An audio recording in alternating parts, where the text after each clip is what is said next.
मिनश्शैतानिर्रजीम बिस्मिल्लाहिर्रहमानिर्रहीम अल्लाहुम्मा सल्लि अला मुहम्मद व आले मुहम्मद। मोमिनीन कराम, आज एक ऐसा वाक़या ज़िक्र करने जा रहे हैं जिसकी आज के ज़माने में जिसके ऊपर अमल करने की बहुत ज़्यादा ज़रूरत है। इंसान इंसानियत भूल गया है, जिसकी वजह से इंसान को खल्क़ किया गया है। खलक़तुल जिन्न वल इंस इल्ला लियअबुदून। इबादत का मकसद फ़कत नमाज रोज़ा नहीं है, हक़ूक़ुल इबाद की ज़्यादा तरगीब दी गई है। और हक़ूक़ुल इबाद की माफ़ी भी नहीं है जब तक कि जिसका हक़ आपने पामाल किया है वो आपको माफ़ ना कर दे। इसमें छोटी छोटी चीज़ें होती हैं, जैसे हमसायों के हकूक़, मोमिनीन के हकूक़, बहन भाइयों के हकूक़, हर चीज़ का ख्याल रखना चाहिए, क्योंकि इबादत तो फ़रिश्ते भी कर रहे हैं, हज़ारों सालों से, लाखों सालों से इबादत कर रहे हैं। कोई रकूዕ में है, कोई सजदे में है, कोई क़याम में है, कोई बैतुल मामूर का तवाफ़ कर रहा है, मुस्तकिल उसी इबादत में ठहरा हुआ है। हमारी ये छोटी सी कलील सी इबादत, चंद मिनटों की नमाज और 1 महीने के रोज़े या हज उम्रा की अल्लाह को ज़रूरत नहीं थी। इंसान को खल्क़ किया गया है इंसानियत के लिए। फ़रिश्तों से बेहतर है इंसान बनना, मगर इसमें लगती है मेहनत ज़्यादा। वाक़या कौन सा है? इमाम मूसा काज़िम अलैहिस्सलाम 7वें सरकार के सहाबी हैं, दोनों सहाबी हैं। एक हैं इब्राहीम जम्माल और एक हैं अली बिन यक़तीन। अली बिन यक़तीन वक्त के वज़ीर हैं, उनके पास ओहदा है, उनके पास सल्तनत है। और इब्राहीम जम्माल कूफ़ा के रहने वाले एक ऊँट चराने वाले गरीब शख्स हैं। इनको किसी हाजत की वजह से जाना पड़ा इब्राहीम जम्माल को अली बिन यक़तीन के पास। अली बिन यक़तीन वक्त नहीं देते, मिलते नहीं हैं। इब्राहीम जमाल कहते हैं कि मैं मिलने आया हूँ, मुझे काम है, लेकिन अली बिन यक़तीन वक्त नहीं दे पाते।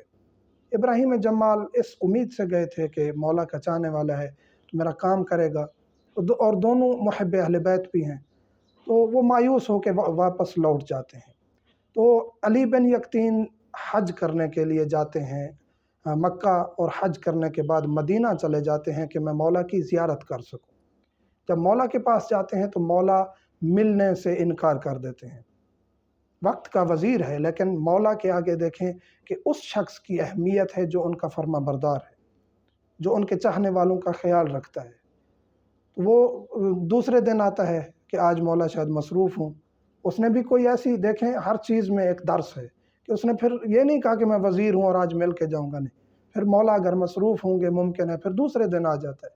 दूसरे दिन मौला नहीं मिलते, फिर रिवायत कहती है तीसरे दिन जब आता है तो फिर कहता है कि मौला पैगाम भेजता है कि मौला मेरी गलती क्या है, मैं बहुत नादिम हूँ, शर्मिंदा हूँ, परेशान हूँ, मुझे सकून नहीं है। मौला फरमाते हैं कि तुझे इब्राहीम जम्माल मिलने आया था, हमारा चाहने वाला था, उसकी कोई हाजत थी, तूने उससे मुलाकात क्यों नहीं की? तो कहता है कि मौला मैं पशेमान हूँ अगर ऐसा है, और उसका दिल दुखा है, दिल आज़ारी हुई है, तो मैं इससे नादिम हूँ, माफ़ी मांगता हूँ। मौला ने कहा ऐसे माफ़ी नहीं मिलेगी जब तक तुझे वो ख़ुद माफ़ नहीं करेगा। तो कहता है मौला वो तो कूफ़ा में है, मैं इस वक्त मदीना में हूँ, बहुत सफ़र है। मौला कहते हैं इसमें मैं तेरी मदद कर सकता हूँ, शाम को जन्नतुल बकी चले जाना, वहाँ तुझे एक घोड़ा मिलेगा, उसके ऊपर सवार हो जाना। वो जन्नतुल बकी जाता है, रात के वक्त घोड़े पे सवार होता है, और वो घोड़ा उसको कूफ़ा इब्राहीम जम्माल के दरवाज़े पर पहुँचा देता है।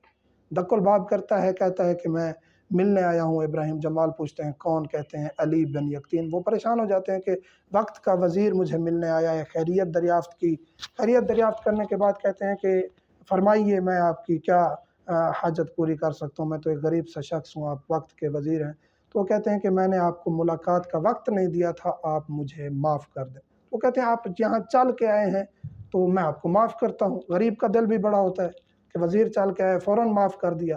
तो कहते हैं नहीं, इस तरह नहीं, मैं अपने रुखसार नीचे रखता हूँ, आप अपने पाँव से निशान लगाना, मट्टी वाले निशान लगाना। वो नहीं मानते। इब्राहीम जम्माल नहीं, मैं ऐसा नहीं कर सकता। वो कहते हैं आपको ऐसा करना पड़ेगा, नहीं तो मैं यहाँ से वापस नहीं जाऊँगा। रुखसार पर उनके पाँव के मट्टी के निशान लेके जाता है अली बिन यक़तीन वापस मदीना, मौला की बारगाह में। मौला उसे खुशामदीद कहते हैं, उसको गले लगाते हैं, और फिर अपने अमूर उनसे डिस्कस करते हैं जो उनके अमूर थे। तो यहाँ दर्स मिलता है कि इंसानियत क्या है, मोमिन का एहतराम क्या है, ہم تو بھول گئے ہیں، کسی کو غالی کہہ رہے ہیں، کسی کو مکسر کہہ رہے ہیں، کسی کو فلاں کہہ رہے ہیں، سب علی کے چاہنے والے ہیں، لیکن ہم اپنے اوپر اب ہم نے طاری کر لیا ہے مومنیت کا لبادہ کہ ہمارے اندر نہ عبادت ہے، نہ ہمارے اندر دین ہے، نہ ہمارے اندر اخلاق ہے، نہ ہمارے اندر خمس و زکوٰۃ ہے، نہ واجبات ہے، نہ ہمارے اندر کوئی ہمارے چہرے پر، ہمارے لباس پر بھی دین طاری نہیں ہے، اندر کا دین تو دور کی بات ہے۔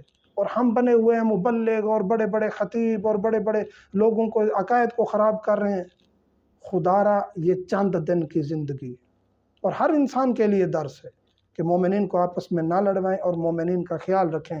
حرمت مومن کعبے سے افضل ہے۔ جتنا کعبے کی تکریم ہے، احترام ہے، مومن کا احترام ایک روایت میں ہے کہ اس سے بھی زیادہ ہے۔